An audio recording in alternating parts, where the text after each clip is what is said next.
PRAP Service Center sent out an email a few days ago announcing this change about the catch-up contributions in the PRAP. Now, this is not something that is new. It's not something that they just made up. This is actually a requirement of the Secure Act that passed in 2022. And due to the logistics of implementing it, they're just getting around to make it happen. That's really for all 401ks, not just the PRAP. Now, here's the deal. Starting in 2026, catch-up contributions to your PRAP will be Roth contributions, no matter what you have selected for elective deferrals. As a refresher, catch-up contributions just allow you to put more into the PRAP in the years that you are 50 or older, and those amounts in 2026 are $8,000 and $11,250, depending what age range you're in. In the past, catch-up contributions could be either pre-tax or Roth. Under the new rule, catch-up will be Roth no matter what you have selected on the elections page. This all happens behind the scenes. For example, say you have 20% pre-tax. When your pre-tax contributions reach $24,500, they automatically become Roth catch-up. There's nothing you need to do. There's nothing you need to change unless for some reason you wanted to stop them and you did not want to make those catch-up contributions. Here's where it gets a little tricky. There are some triggering rules that could affect your strategy for minimizing RHA spillover.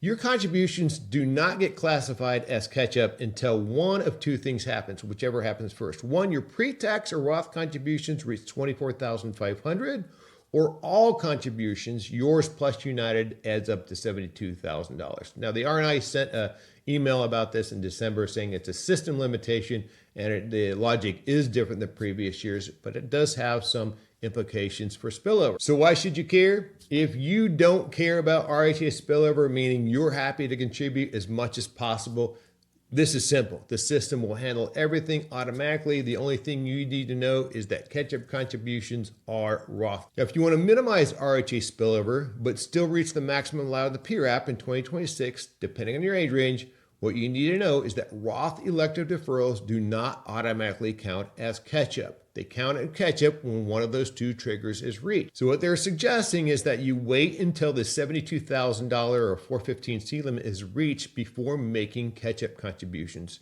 If you don't do this and you front-loaded contributions, it could result in spillover because your early contributions would apply towards the 24/5 limit. Now, how much you can contribute without causing spillover is not the same for everybody. Your pay rate and the hours paid, that drives how much United puts in. Therefore, it drives how much you can put in before spillover happens. However, for high earners making over $360,000 in 2026, those numbers are the same because of the compensation limit. Here's where I think you could get messed up. The pilot might be thinking, hey, I'm making Roth contributions, therefore they are automatically catch up. No, your elective deferrals are not what classifies a contribution as catch up. It's the IRS limits that classify them as catch up. So don't confuse Roth elections with the fact that catch-up contributions will be Roth. So what do Roth contributions mean for your paycheck? Roth contributions come out after taxes, so your take-home pay will be a little bit less than if you were making pre-tax contributions. But the money goes tax-free, and it comes out tax-free in retirement. Now, is this change good or bad from a tax perspective? I'm not here to say that the forced Roth catch-up rule is either a good thing or a bad thing as far as the tax implications go. You might argue that you're losing a tax break today. I get it. On the other hand, when Roth contributions come out in retirement, you get to keep all of it instead of paying taxes on it. But I also know from working with many pilots that most pilots have only a small portion of their net worth in Roth accounts.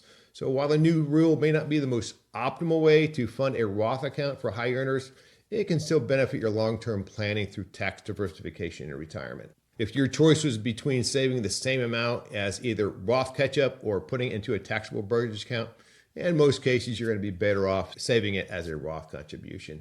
So what do you need to do? For most of you, absolutely nothing. The system handles it automatically, but if you're trying to minimize spillover, just like before, just know that you don't want to front load Roth or pre-tax contributions early in the year.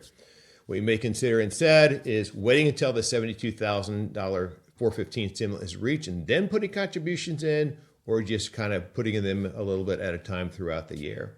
Now, I have a video that covers 26 PRAP contributions. I'll have that in the show notes and at the end of this video. And if you're wondering how this fits into your overall retirement strategy, this is exactly the kind of United pilot-specific planning that we help with. If this type of information helps you, please subscribe. Let me know your thoughts about the new rule in the comments.